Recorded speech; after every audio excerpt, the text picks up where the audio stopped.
The small brown dog sat in the corner of the sidewalk cafe. His fur was dirty, and you could see his ribs. Most people walked past him, not giving him a second look. But one man was different. John Statham came to this cafe every morning. He was tall with wide shoulders and short gray hair. His face had lines that showed he had lived a hard life. Statham always sat at the same table by the corner. He would drink his black coffee, read his newspaper, and save a piece of his breakfast for the stray dog. Over the weeks, the dog had started to trust him. Statham called him Max, though he didn't know if the dog had a real name. "Come here, boy," Statham said softly, holding out a piece of toast. Max crawled forward, still keeping his body low to the ground. The dog took the food gently from Statham's hand and retreated back to his spot to eat. Sarah, the young waitress with blonde hair tied back in a ponytail, smiled as she brought Statham his second cup of coffee. "You're the only one he trusts," she said. "I've tried to feed him, but he won't come near me." Statham nodded. "He's been hurt before. Takes time to build trust again." "How do you know so much about him?" Sarah asked. Statham's eyes, a pale blue that sometimes looked almost gray, stared into the distance. "I know the signs, and I've been there myself." Sarah wanted to ask more questions, but another customer called for her. Statham went back to his newspaper. The morning was peaceful. The spring air was cool but not cold. Birds sang in the trees that lined the street. Max dozed in his corner, feeling safe for the first time in months. The peace didn't last. The roar of motorcycle engines broke the quiet. 5 large bikes pulled up to the cafe, their engines so loud that people covered their ears. The riders were big men with leather vests. They had long beards and arms covered in tattoos. A patch on their vests showed they were part of a gang called Road Demons. The leader, a man with a red beard and a scar across his cheek, laughed loudly as they all sat at the biggest table. "Hey," he shouted at Sarah, "bring us some food, and make it quick." Sarah hurried to take their orders, her hands shaking a little. The other customers looked down at their plates, trying not to draw attention. Statham didn't look up from his newspaper, but his body tensed slightly. The bikers were loud, telling crude jokes and swearing. One of them, a bald man with a snake tattoo on his neck, spotted Max in the corner. "Look at that ugly mutt," he said, pointing. "Someone should put it out of its misery." The other bikers turned to look. The leader laughed. "Probably has fleas and all kinds of diseases," he said. The bald man picked up his half-empty water bottle. "Let's see if I can hit it from here," he said. He threw the bottle hard. It hit Max on his side. The dog yelped in pain and tried to hide behind a trash can. The bikers roared with laughter, slapping the table. "Good shot, Danny," the leader said. Statham slowly folded his newspaper and put it down on the table. His face showed no emotion, but his eyes had changed. They were no longer pale blue, but had turned cold as ice. He stood up, his chair making a scraping sound on the concrete floor. Every person in the cafe felt the change in the air. It was like the moment before a storm hits, when everything goes still and quiet. The bikers were still laughing, not noticing that Statham had stood up. Sarah saw Statham's face and stepped back. She had never seen him look like this before. She didn't know what was about to happen, but she could feel it would be something big. Statham walked slowly toward the dog first. His steps were quiet but firm. Everyone in the cafe watched him. The bikers were still laughing, not paying attention to the man moving across the patio. Statham knelt down next to Max. The dog was shaking with fear. Statham checked him gently, running his hand over the spot where the bottle had hit. There was a small bump forming, but no broken skin. He patted Max softly on the head. "It's okay, boy," he said in a low voice. "I'll handle this." Then Statham stood up and turned toward the bikers. His face was calm, but his eyes were not. They held the cold look of a man who had seen many fights and had won them all. "You need to apologize to the dog," Statham said.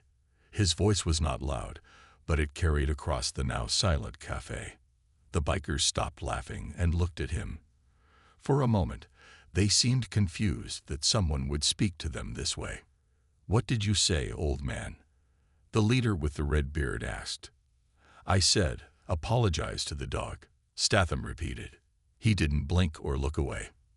The bikers started laughing again, even louder this time. "You want us to say sorry to a stray mutt?" the bald one named Danny said. "Are you crazy?" The leader stood up. He was taller than Statham by a few inches and much heavier. His arms were thick with muscle under his tattoos. "You better walk away now, Grandpa, before you get hurt." Statham didn't move. "I won't ask again." The cafe was so quiet now that people could hear the birds singing in the trees outside. Sarah stood frozen by the counter, her eyes wide with fear. The other customers looked like they wanted to leave, but were afraid to move. "Fine," the leader said with an ugly smile. "We'll handle this, then we can get back to our breakfast." He nodded to Danny and another biker, a man with a long black beard. They both stood up and moved to stand on either side of Statham. "Last chance to walk away," the leader said. Statham looked at each of the men standing around him. His face showed no fear at all. "You made a mistake today," he said quietly. Danny moved first. He swung his fist at Statham's head in a wide arc. What happened next was so fast that many people in the cafe would later say they couldn't follow it with their eyes. Statham moved slightly to the side. Danny's punch missed by inches. At the same time, Statham's hand shot out and struck Danny's elbow. There was a loud crack, and Danny screamed. His arm bent at a strange angle that made Sarah turn away in shock. Before Danny even hit the ground, the man with the black beard pulled out a knife. The blade caught the sunlight as he slashed at Statham. But Statham was no longer where he had been standing. He had moved behind the man somehow. His hand closed around the biker's wrist and twisted. The knife fell to the ground with a clatter. Statham's other hand struck the man's neck in just the right spot, and the biker dropped to his knees, unable to breathe properly. The leader's face changed. The smile was gone now. In its place was a look of confusion and the first hint of fear. The two remaining bikers at the table stood up quickly, knocking over their chairs. "What the hell are you?" the leader asked, his voice no longer confident. Statham's face remained calm as he looked at the three bikers still standing. "I'm the man who's going to teach you some manners," he said, starting with how to treat animals. The three remaining bikers spread out around Statham. The red-bearded leader pulled out a chain from his pocket. He swung it in a circle, the metal links making a whipping sound in the air. The other two men pulled out knives. "You're dead, old man," the leader growled. "No one touches my crew." Statham stood calmly in the center of their circle. His hands were loose at his sides. His eyes moved from one man to the next, watching their every move. "3 against 1, one of the bikers said with a grin. "Not good odds for you." A small smile appeared on Statham's face. "I agree," he said. "You should have brought more men." The leader roared in anger and charged forward, swinging the chain at Statham's head. At the same time, the other two bikers moved in with their knives. Statham dropped to one knee. The chain whistled over his head. He grabbed the end of it as it passed and yanked hard. The leader, not expecting this, stumbled forward off balance. Statham rose in one smooth motion and drove his fist into the man's stomach. All the air went out of the leader's lungs. He fell to his knees, gasping for breath. Without pausing, Statham turned to face the other two attackers. One slashed his knife at Statham's chest. Statham stepped back just enough so the blade cut only air. Then he grabbed the man's wrist and twisted. The biker screamed as his wrist bones cracked. Statham kicked the man's legs out from under him, and he fell hard to the ground. The last biker stopped, fear clear on his face. He looked at his friends, all on the ground in pain. His knife shook in his hand. "Drop it," Statham said. The biker let the knife fall from his fingers. He turned to run, but Statham moved faster than seemed possible for a man his age. He grabbed the back of the biker's vest and spun him around. The man stumbled backward and fell over a chair, crashing onto a table that broke under his weight. In less than a minute, all 5 bikers were on the ground. None of them were moving much except to groan in pain. Statham had not even broken a sweat. He brushed off his shirt and straightened his collar. The cafe was completely silent. Every person there stared at Statham with wide eyes and open mouths. No one had ever seen anything like what just happened. Statham walked over to the leader, who was still on his knees trying to breathe normally again. He reached down and pulled the man up by his vest until they were face to face. "Now," Statham said, his voice low but clear enough for everyone to hear, "you're going to apologize to the dog." The leader's face was red with shame and anger. He looked over at Max, who had come out from behind the trash can and was watching with his head tilted to one side. "I'm sorry," the leader mumbled, looking at the ground. "I didn't hear that," Statham said. "And neither did he." He nodded toward Max. "I'm sorry," the leader shouted, his voice cracking. "I'm sorry for throwing the bottle at you, dog." Statham nodded and let go of the man's vest. The leader fell back to the ground. Statham then reached into the man's pocket and took out his wallet. He opened it and removed several large bills. "This will pay for the broken table and chairs," he said, placing the money on the counter. Sarah stared at him, still too shocked to speak. Statham looked down at the 5 men on the ground. "If I ever see any of you around here again, what happened today will seem like a nice walk in the park. Do you understand me?" All 5 bikers nodded quickly, fear clear in their eyes. The bikers helped each other stand up. The one with the broken arm cried out in pain as his friends tried to support him. They limped toward their motorcycles, looking back nervously at Statham, who watched them with cold eyes. "This isn't over," the leader muttered under his breath, but not loud enough for Statham to hear. They climbed onto their bikes with difficulty and roared away, the sound of their engines fading in the distance. The cave slowly came back to life. People began to talk in excited whispers. Some clapped. An old man at a corner table gave Statham a thumbs up. Sarah approached Statham carefully. "That was amazing," she said, her voice still shaky. "Where did you learn to fight like that?" Statham shrugged. "Places you wouldn't want to visit," he said. He turned away from the broken table and walked back to Max. The dog was no longer hiding. He came out and sniffed at Statham's hand. "You're safe now," Statham said, gently patting the dog's head. A police car pulled up outside the cafe, its lights flashing. 2 officers got out and walked toward the cafe entrance. Sarah went to meet them. "Someone called about a fight," the taller officer said. Sarah nodded. "Yes, but it's over now." 5 bikers were causing trouble and threatening customers. They threw something at a stray dog and broke some furniture when they fell. The officer looked around the cafe, seeing the broken table and chairs. "And where are these bikers now?" "They left," Sarah said. "One of our regular customers stood up to them, and they decided to leave." The officer looked at Sarah with doubt in his eyes. 1 man against 5 bikers. Sarah nodded. "He didn't start the fight. He was protecting himself and others." "Who is this man?" the officer asked. Sarah pointed to Statham, who was sitting back at his table with his newspaper open. Max was lying under his chair. The officers walked over to Statham's table.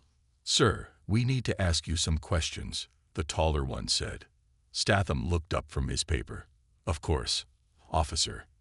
"Your name, please." "John Statham." The shorter officer was writing in his notebook. His pen paused. He looked up at Statham with wide eyes. "Wait. Are you the John Statham? The one who served with Special Forces?" Statham's face showed nothing. "I served, yes."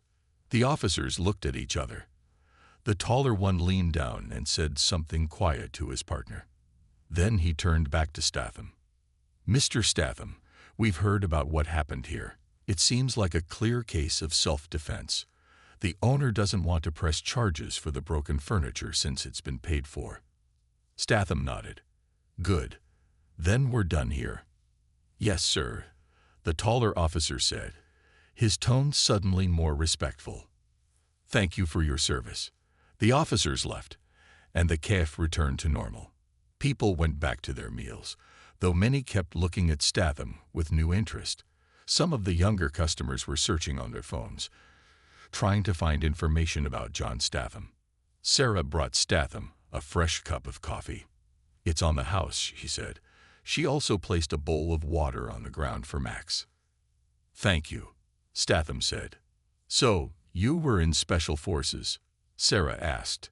Statham sipped his coffee. "A long time ago." "Is that where you learned to fight like that?" "Among other places," Statham said. He looked down at Max, who was drinking the water. "What happens to him when you close for the day?" Sarah frowned. "He usually wanders around the neighborhood. Sometimes I see him sleeping in the park across the street." Statham nodded slowly, thinking. He reached down and stroked Max's dirty fur. "Not anymore," he said quietly. The next morning, Statham returned to the cafe with Max. The dog looked different. His fur was clean and brushed. He wore a new red collar with a small tag that had his name on it. He walked close to Statham's leg, no longer afraid. Sarah smiled when she saw them. "Wow, Max looks great." Statham nodded. "Took him to the vet yesterday. Got him checked out, cleaned up, and vaccinated. He's underweight but otherwise healthy." "So you're keeping him?" Sarah asked. "Seems that way," Statham said. "He didn't give me much choice." Sarah brought Statham his usual coffee and a small plate with bacon for Max. The dog wagged his tail happily. "The place is buzzing about what happened yesterday," Sarah said quietly. "Everyone's talking about it." Statham frowned. He didn't like attention. "It will pass." "I don't think so," Sarah said. "Not in a small town like this." She was right. As Statham ate his breakfast, several people stopped by his table. Some just wanted to thank him. Others wanted to shake his hand. A few asked if he really was the John Statham they had read about online. Statham answered politely but briefly, not encouraging more questions. An older man with white hair sat down across from Statham without asking. "Name's Bill Johnson. I own this cafe," he said. Statham nodded. "John Statham." "I know who you are," Bill said. "My son served in Afghanistan. He told me stories about a John Statham who saved his whole unit in a village called Kandahar." Statham's face showed nothing. "A lot of men named John in the military." Bill smiled. "Not many with your record. 3 Purple Hearts, a Silver Star, and other medals they don't even tell the public about." "That was another life," Statham said. "Well, I want to thank you for what you did yesterday," Bill said. "Those bikers have been causing trouble all over town. No one stood up to them until now." "They won't be back," Statham said. Bill looked down at Max, who was eating his bacon. "You know, my daughter runs the animal shelter on the edge of town. If you need any help with him, dog food or anything, just let me know." Statham nodded. "Appreciate it." After Bill left, Statham finished his breakfast quickly. Too many people were looking at him. Too many were talking about him. He paid his bill and left with Max walking beside him. They walked through the town. It was a small place with one main street. Statham had moved here 6 months ago, looking for quiet and peace. He had found a small house on the edge of town, near the woods. It was a good place to be alone with his thoughts and memories. But now people on the street smiled and nodded at him. Some even waved. A man came out of the hardware store and thanked him for handling those bikers. Statham nodded and kept walking. When they reached the edge of town, Statham relaxed a little. He looked down at Max. "Not used to all this attention. Neither are you, I bet." Max wagged his tail and looked up at Statham with trusting eyes. They walked down the dirt road that led to Statham's house. It was a small cabin with a porch in front. Behind it, the forest stretched for miles. It was quiet here, only the sounds of birds and wind in the trees. Statham sat on the porch steps. Max sat beside him. "This is your home now," Statham said. "No more sleeping in alleys or behind trash cans." Max put his head on Statham's knee. For the first time in a long while, Statham felt at peace, but something told him it wouldn't last. Trouble had a way of finding him, no matter how far he ran. 3 days passed peacefully. Statham and Max fell into a routine. Morning walks in the woods, breakfast at the cafe, afternoons working in the small vegetable garden behind the cabin, or fixing things around the house. Evenings sitting on the porch, watching the sunset. Max was learning to trust Mort each day.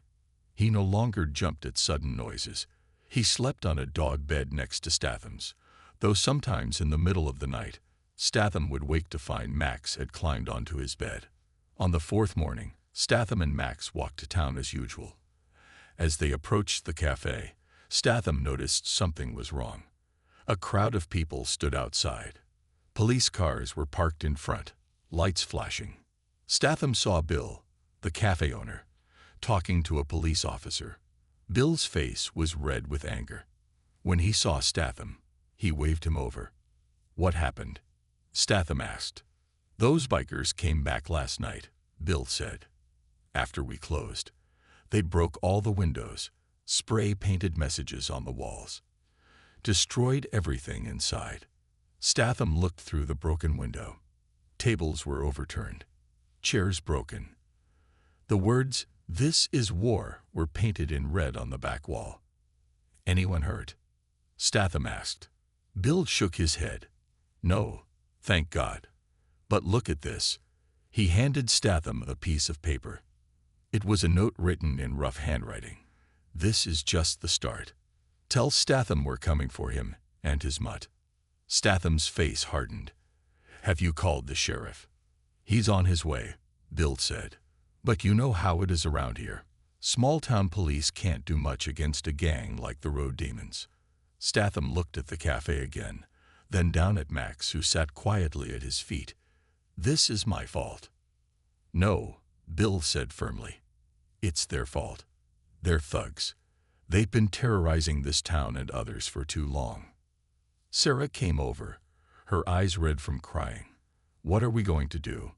My dad can't afford to fix all this. The insurance might not cover it." Before Statham could answer, a police car pulled up. The sheriff got out. He was a tall man with gray hair and a serious face. He walked straight to Bill.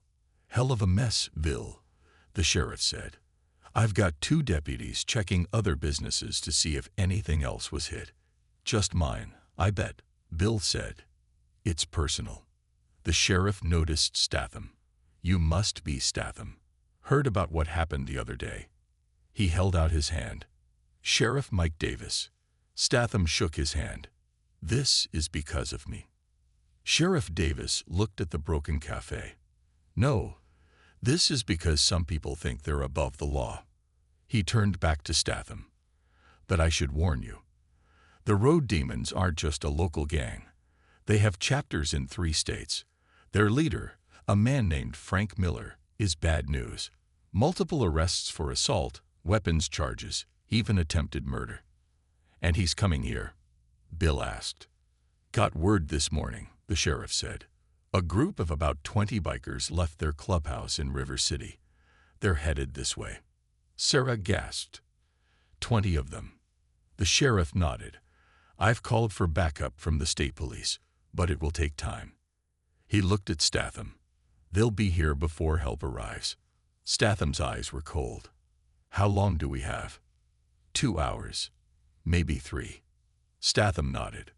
He knelt down and patted Max. "Sarah, can you watch him for a while?" Sarah looked confused but took Max's leash. "Sure, but what are you going to do?" Statham didn't answer. He looked at Sheriff Davis. "I need to go home and get some things. Then we need to talk." The sheriff studied Statham's face. "You have a plan?" "Not yet," Statham said. "But I will by the time they get here." Statham returned to town an hour later. He wore different clothes now. Dark pants, a black t-shirt, heavy boots. He carried a small bag. His face looked different too. Harder. focused. This was not the quiet man who read newspapers at the cafe. This was the soldier he used to be. Sheriff Davis had set up a command post in the town hall. A few volunteers from town were there, mostly older men who had hunting rifles. They looked nervous. Statham placed his bag on the table. Sheriff Davis watched as he opened it. "I don't have much time to explain," Statham said. "But these men aren't coming to talk. They're coming to hurt people.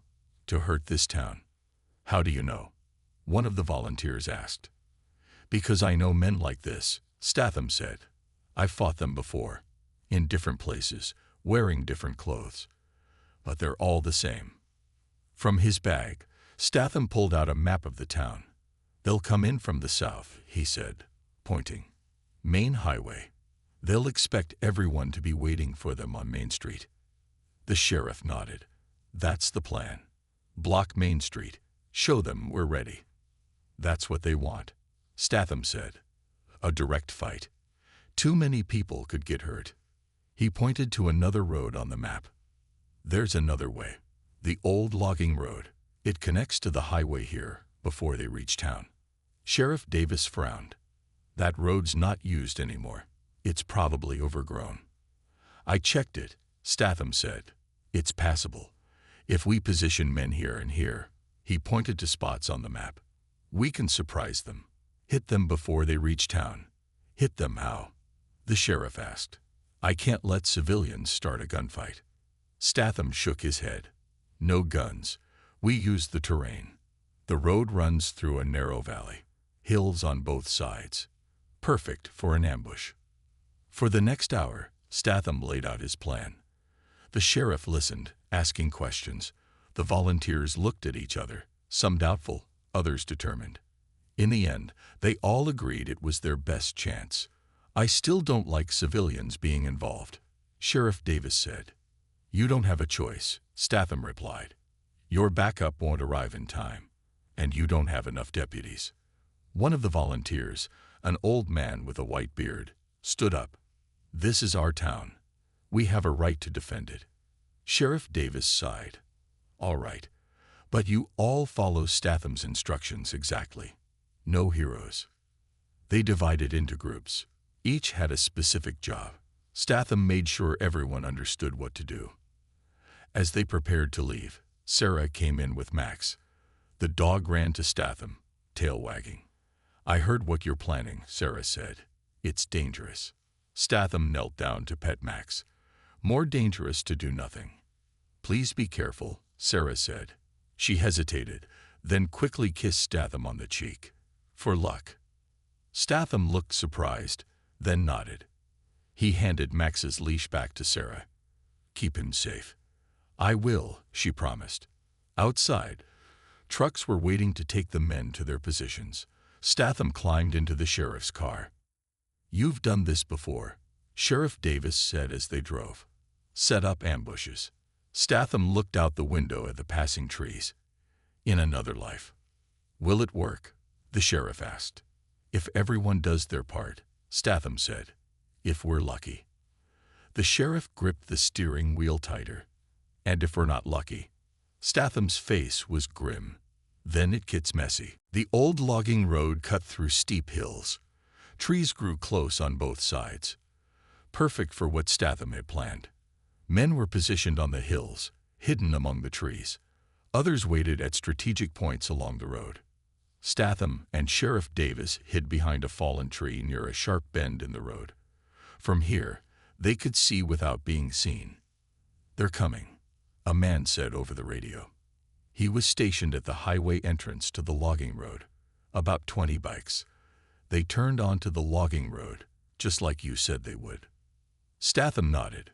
"Everyone stay in position. Wait for my signal." The rumble of motorcycle engines grew louder. Dust rose in the distance. Statham checked his watch. 5 minutes until they reached the bend. Everything was ready. "Remember," he said to the sheriff, "we want to stop them, not start a war.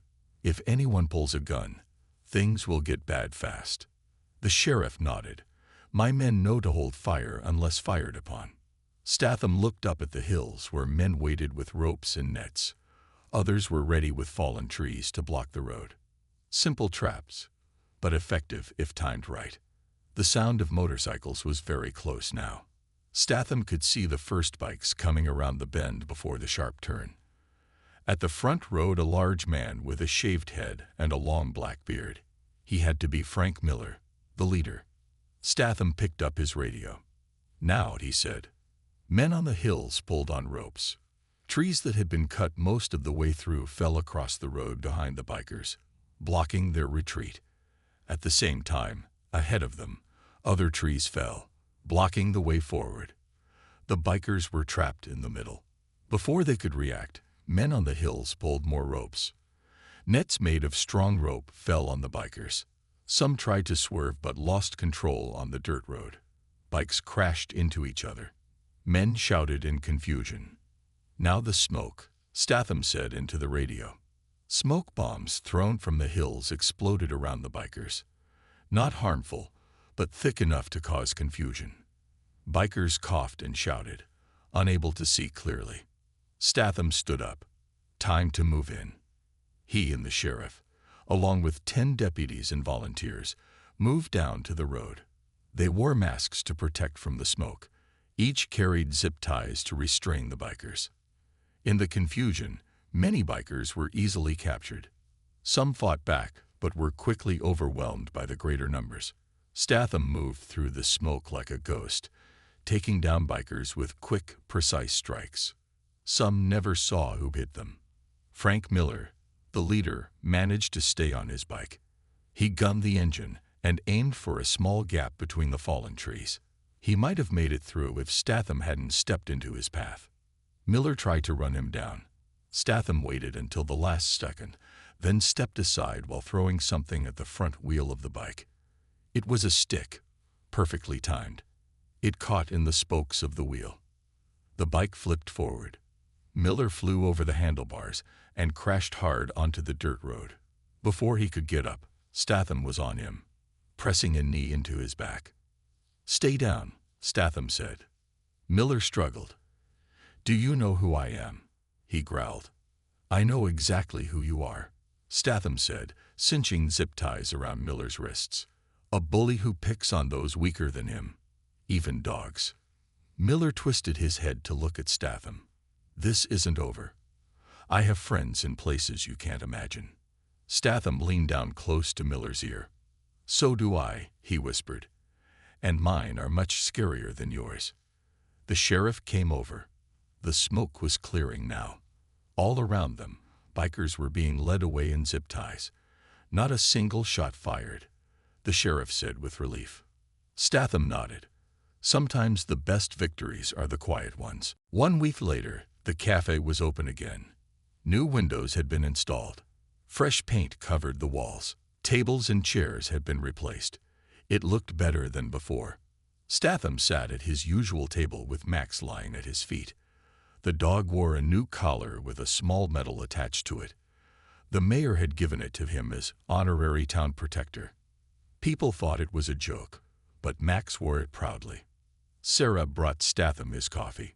"Full house today," she said, nodding to the packed cafe. "Everyone wants to hear the story again." Statham shook his head. They've heard it enough times. The story had spread quickly. How Statham and the townspeople had trapped 20 dangerous bikers without firing a shot. How they had held them until state police arrived. How Frank Miller and his top men were now in jail facing multiple charges. The town had changed. People walked the streets with confidence again. Businesses stayed open later. Children played in the park without parents hovering nervously nearby. Sheriff Davis entered the cafe and spotted Statham. He came over and sat down. "Thought you'd want to know," he said. "The judge denied bail for Miller and the others. They'll be in jail for a long time." "Good," Statham said. "The FBI is involved now," the sheriff continued. "Turns out the road demons were into a lot more than just causing trouble. Drugs, weapons, even human trafficking across state lines. They're building a federal case." Statham nodded but said nothing. This was no surprise to them. Men like Miller always had dirty hands. I also got a call from someone at the Pentagon, the sheriff said more quietly. They were asking about you. Statham's eyes narrowed slightly. What did you tell them? That you're a private citizen living a quiet life, the sheriff said. That's all they need to know. Statham nodded. Thank you. The sheriff stood up. This town owes you, he said. If you ever need anything. He left the rest unsaid and walked out. Bill, the cafe owner, came over with a plate of food. On the house, he said, placing it in front of Statham. Today, and any day you come in. Statham tried to refuse, but Bill wouldn't hear it. My business is booming now, he said. Everyone wants to eat where it all started.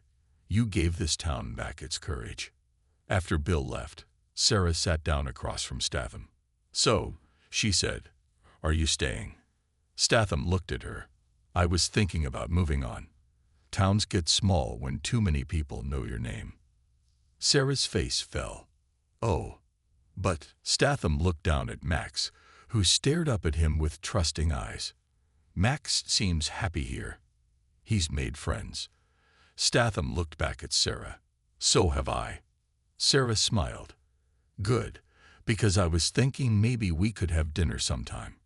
Not here. Maybe at that Italian place in the next town. For the first time in a long while, Statham smiled a real smile. I'd like that. Max placed his head on Statham's shoe and closed his eyes. He felt safe. He had a home now, and someone who would always protect him. Statham sipped his coffee and looked around the busy cafe. For years, he had wandered from place to place, never staying long, never getting close to anyone, always alone with his memories and nightmares. But now, in this small town, because of a stray dog and some bullies who picked the wrong target, he had found something he thought he'd lost forever. A place to belong.